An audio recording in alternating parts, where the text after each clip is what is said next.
Folks, automotive industry, what is up? Auto Trends Podcast. Yet again, we're here. We're coming. We have showed up and we're not going away. The voice of the industry. I'm your co-host, Gideon Williams.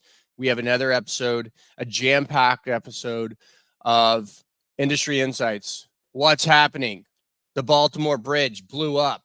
Somebody fell asleep at the wheel, or was that an issue? Was that a collusion? I don't know. We're going to talk about that. We're also going to talk about what is happening in e-commerce. We're going to talk about what's happening in the parts industry.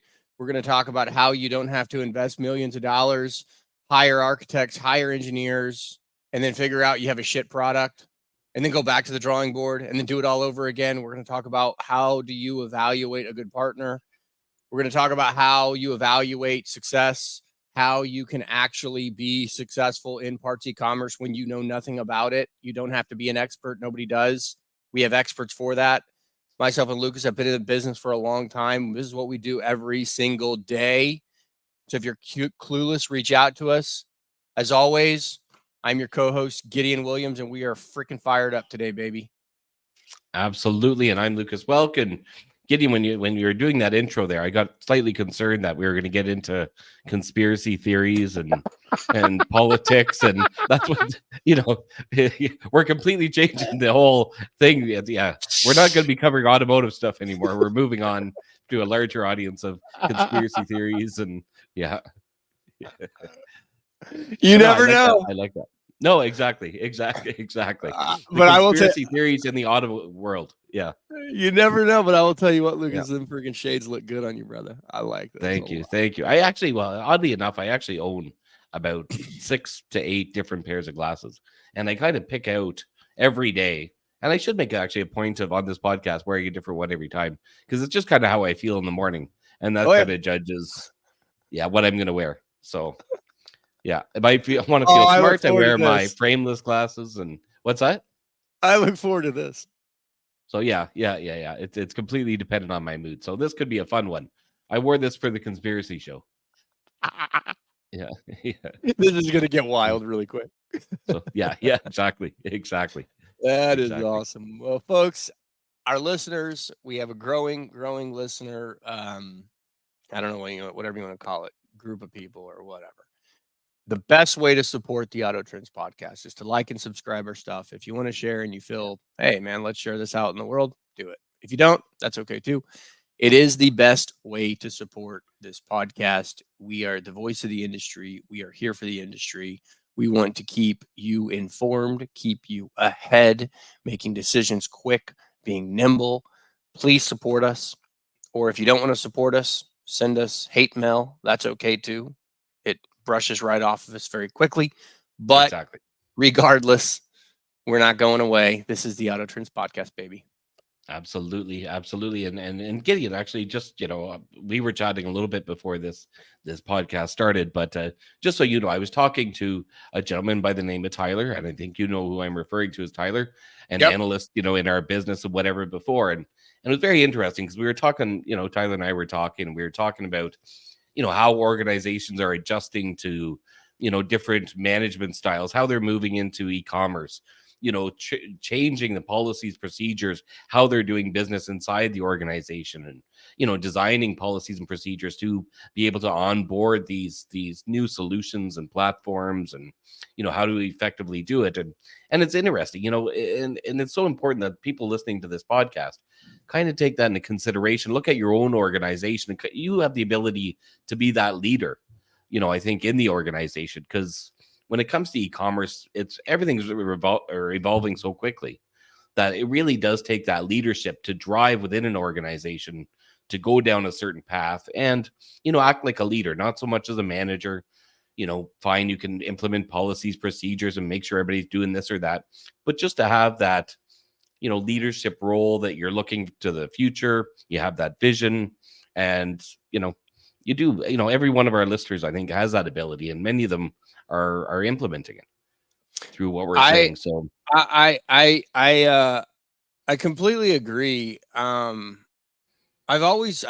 kind of been a little bit of a closet reader in a sense that I love reading about great leaders. I love reading about things that were like extraordinary, like things that were like, and and I always kind of walk away in some situations where most people have a will to lead, but it takes courage. Yeah, It takes grit, it takes fortitude. Um, but once you, it's a muscle, yeah, it's a muscle that the more you train it and the more you believe in yourself and you eliminate fear um, from the equation, the easier it gets and the more natural it gets, the more people around you are impacted in a positive manner. And yeah. that's how great teams are built. Great teams aren't built by sitting on the sidelines, you know? Exactly, exactly. And you have to have the organizational support there as well to do so. And I think that's so important. I mean, I've taken that into heart in my own organizations or Yeah. whatever organizations I've worked for, and you've got to drive. You can't expect the organization to kind of pull you along with it, to put you in these different roles. Take it upon yourself. If they don't have the e-commerce platform, or you really think this is a big opportunity, or you see opportunities, whether it's in OE or aftermarket or distribution, manufacturing, be the one to drive it, is my advice. And Tyler and I were, we got quite into depth on that, but organizations really do need leadership more so than management. Fine, there's tons of managers out there that Yeah. are going to think they know what the best thing to do is, and they're there to enforce the rules and the policies and procedures. We've got enough of those type of people. But true leaders are going to kind of step up to the plate and say, right, guys, this is the direction I think we need to go in our organization for an e-commerce future. And we need to start, getting on board the right people. You might not be the right person, that's going to lead that charge, because maybe that's not your area of expertise. But you can be the one to say, right, but I know who is. I'm going to reach out to Gideon, for example. I'm going to send Gideon a message. I want Gideon to sit in on our next board meeting, on our next C-suite meeting, and he can give us a presentation, tell us what this is all about, and then we can start moving in that direction. So if you don't have the right people, reach out to the right people, or we can put you in touch with the right people. Well, that's I think the biggest thing. Nobody knows everything, right? No, I would say, I have a great background in parts and e-commerce from the manufacturer distribution to technology, but I don't know everything. I exactly. certainly don't. I think in your world, obviously, as it's evolved into automotive, but prior lives, you were a subject matter expert for the companies that you ran and operated and founded. Mhm. Um, you weren't the expert, but the great thing Yeah, about when you're not the expert is go bring an expert in, man. you exactly. know, I'm go an bring an expert expert literally in in. nothing. Yeah, Yeah, no, literally an expert in nothing. But what I did know is how to get the right people. 100%. And the importance of getting the right people, as they say, kind of the old cliche, put the right people in the right, seat on the bus type of thing. But get those right people and listen to them, for God's sakes. Don't get the right people and then tell them what to do. Hire this amazing marketing person and this marketing guru who knows everything about marketing, and meanwhile you don't know anything about marketing, but you think you do, and then you're going to tell them how to do their job. It's kind of counteractive. And then that's, again, just refer back again to Tyler. That's what I was kind of telling him. Even with your e-commerce sales or your sales teams, hire the right people in the first place, or implement the right platforms in the first place. Because if all you're doing is measuring metrics and you're measuring numbers and how many calls did my salespeople make this week, or how many emails did they send out, or what's our click rate, reply rate, when you're babysitting these employees, and I hate to go on a rant here, but when you're No, go. babysitting, let's say, these employees, then you've hired the wrong people. Then you're just saying, I don't trust you. So I need you to report to me, and I want to have 6 meetings with you a week and report what you're doing to me every single second, and sending me emails, which is all distracting you from doing what your job actually should be, is selling stuff. But I want 100 reports. And basically what's that saying? I don't have faith in you to do your job effectively. But anyway, that's kind of my Well, and rants and whatever about that. in that scenario, one person's in the wrong seat. Right? I don't know if Exactly. it's the selling generator or whatever, whoever that person is, or if it's the person leading. Somebody's in the wrong seat. right? That's right. I've always said, even when I was younger, because I do feel like at some point in my life, I'm actually going to go back to, I don't know. I love teaching. I love giving back. Like I don't, it makes me feel good. And I've always felt like, I'm not gonna say I felt like I was good at it, but I just always enjoyed it. Right? Yep. I enjoy like, I love nothing more than like taking like a young guy or like a young kid right out of college, and man, it's just like, building it and it just make this awesome. Like I've always enjoyed it, and I think at some point in my life, I'll go back and maybe teach something. I don't know what I would teach, but I have Right. no Yeah. clue what Yeah. I would teach. But Right. Right. I Right. enjoy it, right? It's very, very fun. And I think, to your point, and I know Tyler, and man, Tyler's a freaking whip smart guy. I think he's gonna Absolutely. power a lot of great stuff. But I believe that, when you have the right people, things actually should become more efficient and effective, and more in achieving a better outcome with feeling like you're doing less. 80 hours a week doesn't yield growth of X percentage, right? That's right. Effective 30, 40 hours a week can yield, you know what I'm saying? So it's not always Exactly. the hours worked, but it's the effectiveness, and being smart and strategic. And I think when we look at the world of, of parts e-commerce, we have, very much a lack of leadership in this particular sector. I was in a meeting Absolutely. a couple years ago and I'm not going to share any names, with the CEO, a very high powered guy. I mean, it was a very high powered man, been CEO of multiple large organizations that, if I said the names, you would know exactly who they are, and you could probably just do a little research to figure out who. But I'm going to be very, I'm not going to share it. And he said, Gideon, on this online parts commerce, he goes, I just don't know the business, right? And everything was very slow and methodical. It's like, I just don't know the business. Yep. And that is okay, right? Yep. That is Perfect. okay. And it's okay to not know the business. And I think when we look at this particular sliver of our industry, there's a lot of people that have came from the 80s and the 90s. I mean, you see so many 40 plus year guys, and obviously Mhm. they're close to aging out and retiring.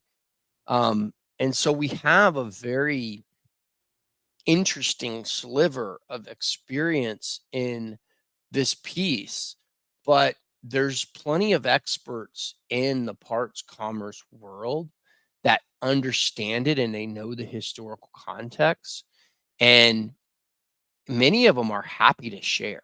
My Yep. experience with folks who are experts in what they do, they love to share their expertise. I mean, the Auto Trends podcast is a prime example. People come on and Yep. they share their expertise, and they love it. They love to Yep. share their knowledge. They love to Yep. talk about their business.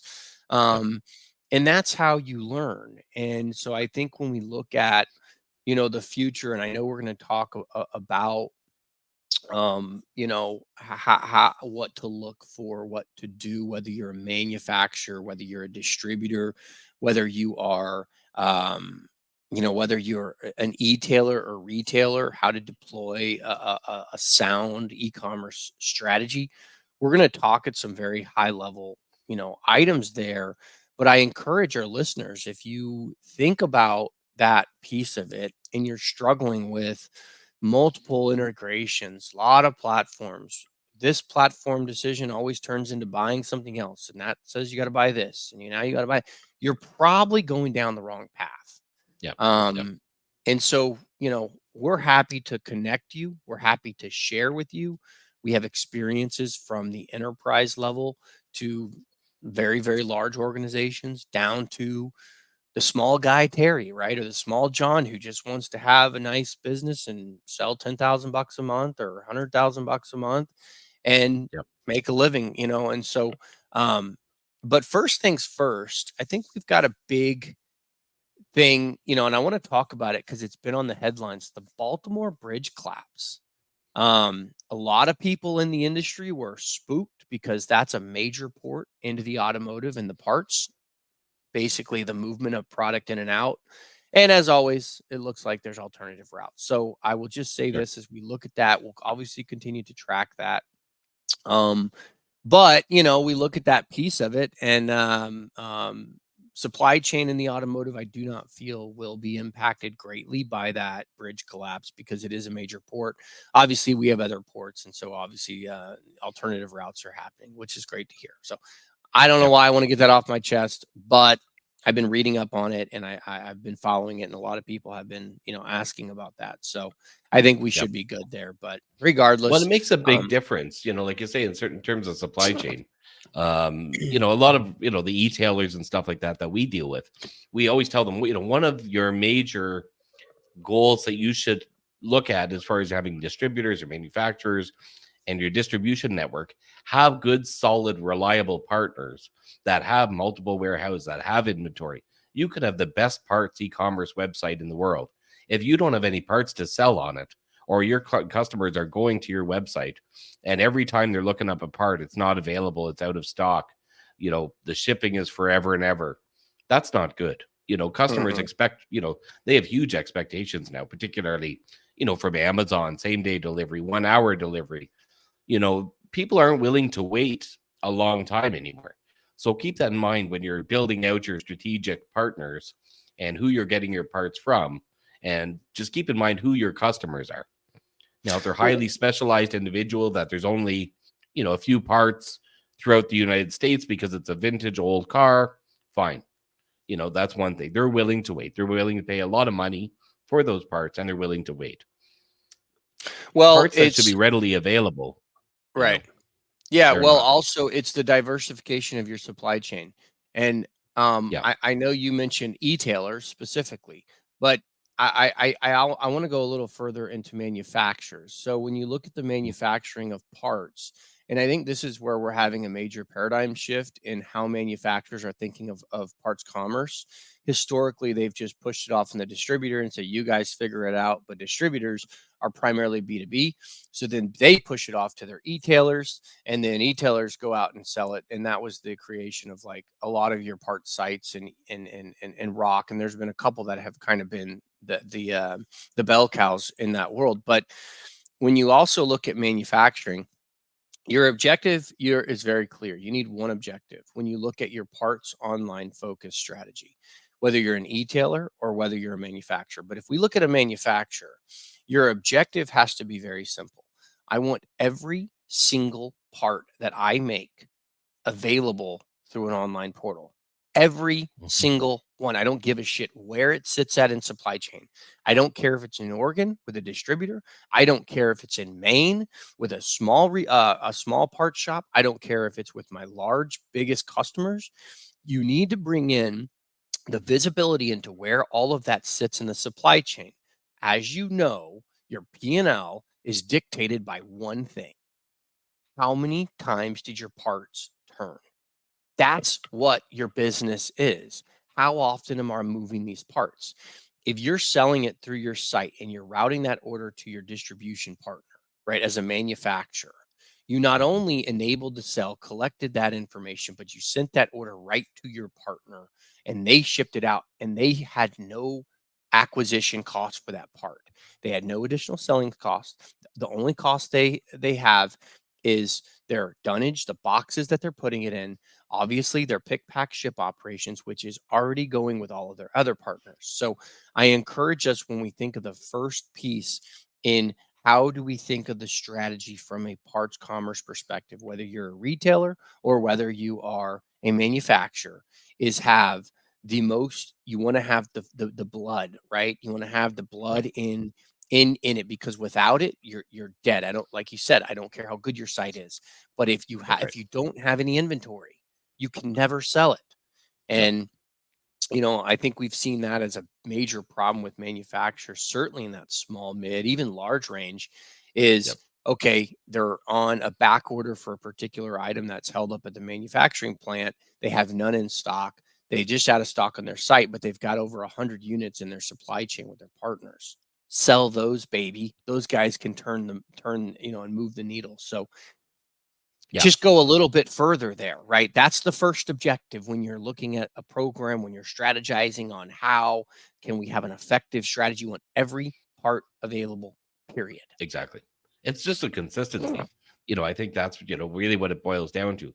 I want to go to Gideon's online parts store, and every time I go there, he has my part.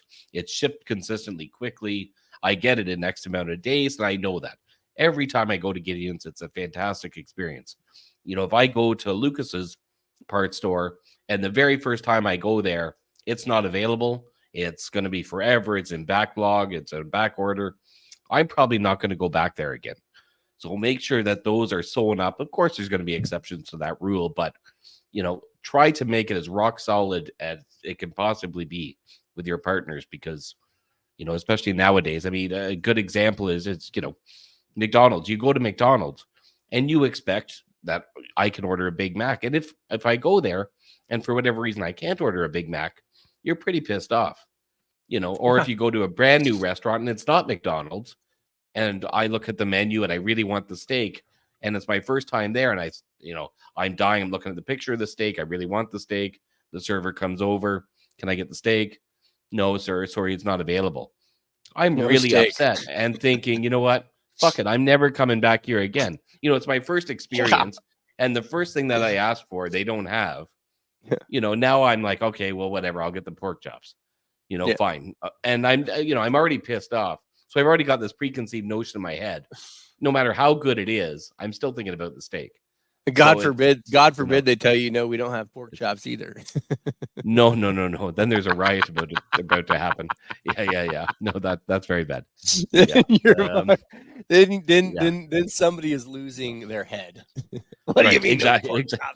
No, exactly. And I know, because I used to own a restaurant, a couple of restaurants actually, and I know how difficult that is, though. I mean, as stupid as it sounds, and I mean, I didn't own high-end restaurants; they were not high-end restaurants, but just to keep the basic stuff in stock. And some days you would get, super busy, and you would run out of stuff, but the clients would be infuriated because they did take, their time, their money, their energy to come to my restaurant to get their favorite hamburger, which they really enjoy, and it wasn't available. So they would be upset. But it's the same, same sort of thing. I think when you're, like you say, Gideon, you're building out this e-commerce system, have good, strong partners, forge these relationships with real expectations from both sides, though. Have that conversation really, absolutely, both ways. You say, right, here's the situation I'm in. Here's what I think I can generate for you, from you as a distributor, or whatever the case may be. What can you do for me? But be open and have that conversation, and don't set unreasonable expectations for either party. Don't say, Jesus, we're going to do $1 million a month, probably after 3 months. That's not going to happen. Well, that's very rarely going to happen. Incremental, right? It's incremental, of course, over time. Exactly. But that's the thing is whenever you look at your online part strategy, you have to set expectations and hold people accountable. If I'm a manufacturer of great products, and Lucas, you have a massive distribution company, I say, Lucas, I'm developing out. You've been a great partner for years. I'm developing out an e-commerce strategy. I'd like to bring you into where you can fulfill the demand. And you say, you know what, Gideon, done deal. You're just going to send me the orders right through the portal. We'll integrate into my ERP, and it'll go right through my shipping operations. Yes. Okay, done deal. Exactly. The second I begin to route orders to you, and I see that those things are not being touched and they're not being serviced in a way that negatively impacts my customer, I'm coming right back to you, and I'm going to say, Lucas, this is unacceptable. It is unacceptable. 100%. These are the metrics. This is the standard in which we operate. Do you want to have this partnership, or do you not? Because I can go find another partner, right? The point is that is so critically important in the parts e-commerce. And I want to go through a couple of things that when you look at the bigger picture. So when you're laying a strategy on e-commerce, the first thing you have to think about is, let's step back for a second and let's just imagine how things move, how things flow, and then what's powering it, right? You have to have an engine inside it. So what's powering it? Are we connecting into my ERP? Is all of my reporting becoming seamless? So what you always do, and this is what we consult, and we've operated these massive programs, is you take a step back and you look at the big picture. You understand Yep. your facilities where your warehouses as a manufacturer live, and and then you understand all your partners, right? So now you know where all of your potential hot spots are, right? We have coverage in the Northeast, the West, all over the North America, right? And then once you have the bigger picture, now you begin to go into deeper evaluation, and then you just make decisions. Do I want to fulfill out of my warehouses, or do I want to push everything to my partners? And now we Yep. think of, okay, what kind of technology platform do we need, and then what is the investment that we need to deploy? Um, and I think we should go over some important feature sets that when you look at technology, and I know we've done episodes on it in the past, but when you look at technology, many platforms are either generalized, meaning they're after the masses, they're after many industries, they claim to be an expert in a lot. And then there's platforms that are specifically focused on, the parts commerce and what they do well. So you need to really think through those two pieces very strategically. And then budget always ties in. Everyone wants an open checkbook, yes, but the higher the more capital you deploy up front, the higher your expectations of the Mhm. program operate on, and then that will typically drive success or failures very quickly. But I think it's actually poor man's thinking to think that this thing is going to be 100 million in a 6-month period, and now we've deemed it failure, right? But you Yep. want the model to where, as you incrementally grow, you make decisions that impact the future. They impact today's organizational structure and how we're operating, but then it impacts the future, because you want the future to be set up that you can evolve your business, right? Versus, okay, we made a decision, we tried this for 12 months, and we invested millions of dollars, and this is a flat failure. We just abort. That's Yep. actually Yep. the worst situation Yep. that you could possibly have, because what have you done? You've deployed capital, you've deployed human capital, you've deployed time and energy just to abort in 12 months. Yep. Failed mission. Why did we fail? Well, we invested too much capital and had too many expectations early on in this. Abort. Failed mission. It's actually going to negatively impact you, because now you have a negative experience versus starting in a low risk environment, right? In a very much an incrementally growing, ultimately to reach economies of scale. So I see that mistake often in Yep. the bigger the organizations, because you have heads that are making the decision, and they have leadership looking down on them, saying, "Where's all the money? Where's all the money? You said this, the Yep. forecast this, this is what we planned." And so what happens is it becomes it's cyclically negative, right? And when it becomes cyclically negative, you don't enjoy the small wins. When you look at the parts e-commerce and you're a new player, or this is a new venture, which there's so many manufacturers that are in this new venture of parts commerce, you want to find small incremental wins that have a low risk, low cost, and high upside, because Yep. the upside is something we're working to. So I want to call it out, because that is probably the most common mistake that when we see, you have executive C-suite looking down on somebody who's running the operations e-commerce, and the second you deploy a large amount of capital, now it becomes massive expectations. Right. Incrementally growth over a period of time become very, very large, adjust accordingly, and continue charging forward. So I don't want to get on a soapbox there, but I just see it too often, and it's an important piece to think about whenever you're going down a new venture, which is online parts commerce, whether you're a manufacturer or an e-tailer. Yeah, 100%. You got to ask yourself, I think you got to look at the long goal and say, and especially more so if you're just starting out or you're a small organization. Legacy big organizations, have branding already. They've already got their marketing. Everybody knows who they are. But again, if you're small to medium size, you've really got to be clear in your own mind. Why are people going to come to us? Why possibly would I go to Gideon's Auto Parts Store.com? Why? Well, what reason do I have? What message is Gideon telling me through marketing and whatnot that he's doing? I don't, if he's the cheapest, okay, maybe, his play is I'm going to be the absolute cheapest in the market, and that's my play.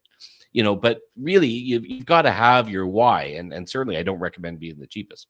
That's the farthest thing I expect, would recommend No. doing. But what is your play as a small guy trying to compete with the big guys? You really have to have a rock solid messaging solution, and don't be fooled just because just because I have an online auto parts store, everybody's going to suddenly flood to my website magically now, just because it happens to be there. That's definitely not going to happen. So be very, very clear, I think, on that starting out. Yeah, Is no doubt. And I think when you begin to look at, how do you evaluate platforms? There's plenty of platforms out there. Everyone claims they're the Yeah, best. But, that's the thing. we talked about, right? We talked about generalized versus specialized. And I just will hit on it. You really want somebody in the industry that knows it, because their roadmap is mapped to, the features that make it move forward. Pies and Aces is supported by the Auto Care Association. Again, Pies and Aces is a standard. It is open to interpretation. But you want to have a standard, which is very important. I think when you look at OE parts data, there is really no standard. It's kind of like up to the automaker. When you look at Mhm. the aftermarket, who is has a division of OE and they're supporting the OE contracts, but they have their aftermarket label. Um, they have standards and data. So I think when we look at the macro data of parts on commerce, aftermarket is beating, no pun intended, the brakes off of OE largely about by 85% to 15. I think that's going to evolve. And I think we're going to continue to see an evolution with OE and aftermarket, because they know, like, it's the data is rock solid. After the car's out of warranty, 95% of vehicles are going to independent repair facilities, right? Yep. To where the independent technicians, they know they know their shit, man. Like, OE is just not an Yeah. option unless it's requested by the customer. And in many cases, they do put OE on the vehicle, but under the aftermarket logo, which is OE, right? So when we look at features, that's an incredibly important feature that you want. You want your data. Your data is the lifeblood. The data is king. Cash is king. Data is king, man. Yep. And we haven't been good at it. Um, you want no integrations, right? I see it a lot of times. We get into these particular deals, and they say, well, let's look at what we're doing. Okay, we've got this integration for this gonna, next thing you know, you're like, shoot me in the head. I mean, Yep. wait, Yep. I thought you guys are using this platform. Well, we need all these other things, to support it, which Right. that's fine, but we need something that is focused on, on the industry, because once an integration goes, out of date or something occurs, you have to go smack a band-aid or figure out a solution for that, right? You don't want to have to do that. You want to always be focusing on growth. Um, Yep. a few other features that I think are important is order routing, right? Do you have the Hmm. ability to route orders to your facilities or your partner facilities? We talk a lot about having a network, right? Bring your Yep. distribution network closer to you through technology. Don't keep them far away. They're partners, That's man. right. Treat them as such. Don't treat them like shit. Just if you can move millions of dollars of volume into their world, hell, they love you more. They'll come back and buy more. Yep. Um, and then, product sourcing, the ability to have visibility, right? A lot of that's the lifeblood of these type of programs. Macro parts data reporting, right? Are they having a lot of data? Not your data. I want more data. I want to know what Hmm. the industry data is, right? Help me be smarter. So when you look at tech in this industry, always think of, are they making me smarter, or are I making them smarter? Make sure they're Hmm. making you smarter, right? And then I think the lastly that's really important is OE and aftermarket capabilities. That's a critical piece, because although historically everyone's like OE and aftermarket are two separate worlds, we're seeing it come together. And that's Yep. becoming a blended model more and more as we work through it because of technology, right? Technology and the flow of information is becoming tighter, which is allowing you to now make better decisions as a consumer, better decisions as a manufacturer, and winning more. So those are some Yep. things and my thoughts on that, on what to No, look and for. And yeah. absolutely. And I think we always get hung up on these features thing. Everybody says, "Oh, I've got all these features." Every company says, "Oh, I've got all these features. I've got all these, you know, doodads on my phone, on my iPhone, on my Samsung phone. I've got all these features." But I think people are really buying the benefits of those features. They don't care about the features, but the benefits that's coming as a result of those features is, how easy is it for me to use? If I'm going to hop on this platform, how quickly can I order parts? Or how quickly can my customers hop on there and order parts or reorder parts? My repeat customers, how can they hop on there in 30 seconds and have their repeat order of hundreds of air filters or whatever the case may be? That'll take 2 seconds. How clunky is it? So what benefit is it? If you can really justify, and look at whatever platform you're using or whatever business you're trying to grow, to outshine, I think, the competition, focus really on your benefits. And you're not going to be, and don't try and say, I want to service everybody, every part in the world, every SKU that has ever existed, and we're going to be the best priced. I think that's missing where you should be headed. I think you should have a very clear vision of who your customer is, how you're trying to service them, and be very, very clear on the benefits. And we have a few people that we're dealing with right now that have that very clear vision, and they're just getting started in e-commerce. And the Corvette guy, we're going to have him on probably within the next 2-3 months, I would say. And he can share his experience of getting up and running, but he's very clear what his vision is. He's going to be carrying parts related to Corvettes, etc. But that's his Hmm. vision, that's his focus. He may add some additional things on his website as well, to help him as different revenue lanes and whatnot, which is great. But his primary focus is going to be on, Corvette parts. And he Yep. can, sorry, he can develop out that individual niche, and I Yep. think that's going to help him get noticed. Because if he went out there now on a somewhat limited budget with not millions he's going to be spending on marketing, but if he just did some very smart social media marketing, some maybe Google ads, whatever the case may be, he can really niche himself as, look, I am the Corvette guy. Anything that you need for your Corvette, I'll be a resource if I don't have it, but I know everything about Corvettes. But that's all Yep. I know. If you want to ask me about a Dodge Ram, I don't know about a Dodge Ram, and I don't care about a Dodge Ram. Yeah. And I don't even want to learn about a Dodge Ram. That's Yeah. Gideon. That's Give right. Gideon a call. He knows everything about Dodge Rams. So you should be, I think, always, even bolstering your competition in a certain way and making friends with them, and vice versa. They should be referring people to you. They're not necessarily competition, but they're just experts in that particular field. So you Yeah. don't have to be everything to anybody, but figure out what your business does and does well and focus there, Well, especially starting out with the platform. I think when you first start the planning, and that's a great example, right? Um, you know, uh, Jeff Corvette. I mean, he's building just a next level experience, right? And really on a Yep. with very low cost. So I think when you go back to how is these models looking, low cost incremental wins over a period of time, you become big, right? And I think that's people get caught up over oh, this thing's going to be hundreds of thousands. It's not, right? No. This thing's going to be No. $50,000, and it's not. This thing's going to Yep. be $25,000 to build. It's not. I got to Yep. build. I got to hire architects and engineers. It's not.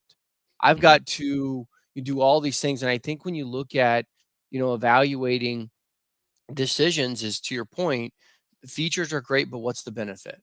That's right. When you look at on these builds, well, I have to hire architects and engineers. Those are all decisions that you have to understand, because you don't want to have an extra 150, 180, $200,000 in payroll to hire an architect just to figure out that this thing really wasn't the benefits that you want. And we see that all the time. Um, Exactly. and so I just encourage you, as we kind of wind this down, encouraged to look at the bigger picture, begin to go into the features, look at the features, understand what are the benefits over features are great, but what are the benefits? Um, That's right. and low economics. Like start with a very much an approach that you don't, you're not offering up, your one lone goat to be sacrificed. And if we don't have this goat, we can't eat. Let's not do Yeah. that. Let's just sacrifice the hay bale that feeds the goat first, right? Yep. like Yep. that's Exactly. probably a stupid example, but my point is start with an incremental approach. So really having a low economic risk with a very much economies of scale in mind, right? And then we Yep. begin to just one step at a time, one step at a time. Um, Follow industry focus, right? So follow technology that's industry focused. If you begin to follow technology that's not industry focused, you'll find yourself pulling in features that are really beneficial to the cosmetics industry, and they're selling them to the automotive industry. And Exactly. it's like robbing Peter to pay Paul. That Exactly. doesn't work very well, right? So now we've almost got sidetracked as an org because the recommendation was not following the industry. It was following a different industry because that technology, that's the bulk of their revenue, right? So that's where their That's investment right. is, which makes sense. Um, That's right. Stick in, eh, I think the key point there is stick in your lane. If you're yeah, an parts manufacturer, look, that's what you are. You don't make couches, you don't make cell phones, you don't cook burgers. That's not what you do. And just like you're not, into e-commerce, stick in your own lanes. And especially that's if you're right. small, and partner with a platform that already does these things. Because although even if you're small, you could say, I've got all the time in the world. I can update my own platform. I can figure this all out myself. And maybe you could. Maybe you could figure it all out up until this point today. But are you looking 3 years, 5 years, 10 years, in the future, how AI is evolving evolving Hmm. with this stuff? You're not, because you don't understand that stuff. So why try to do it? You're never going to be able to keep up with it if it's just you without that technology, whatever background, and just you as yourself will never be able to keep up.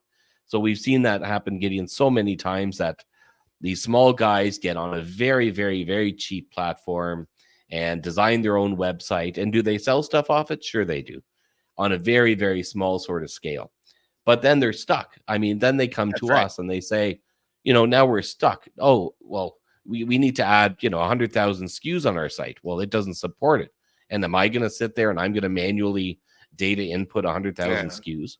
Of course not. yeah, So start out with the right platform from the beginning, get the right partner that's looking to the future, and that's their bread and butter. You focus on your auto parts, you're the parts expert, you focus on growing the business, let them focus on what they do, 100%. and everybody stay in their lane. 100%. Well, Lucas, as we wind up on time, I just want to say to, everybody, our listeners, um, the industry continues to evolve. We will be right there with it, always looking ahead. If you are a young person that's looking for a career, look at automotive. It is effing awesome. It's a great place to be. It's very welcoming. When we look up coming up here in May 5th through the 8th, Connect put on by the Auto Care Association, we have Yang, ACPN. It's going to be a ton of industry professionals. I will be there, guys. Ton of industry professionals, networking. Also, there's just so much knowledge that's going to be there. I encourage you, if you have an opportunity to go. It's an awesome time. And I will say this, folks, if you have any questions, please do not hesitate to reach out to myself, to reach out to Lucas Welk. Even if it's a stupid question, Yep. we're happy to talk to you, happy to put you in touch with the right person internally in our network. We have a large network and we're going to continue to evolve it. But I will say this, folks, it is an exciting time to be in this industry. We are the voice of the industry. We are the Auto Trends Podcast.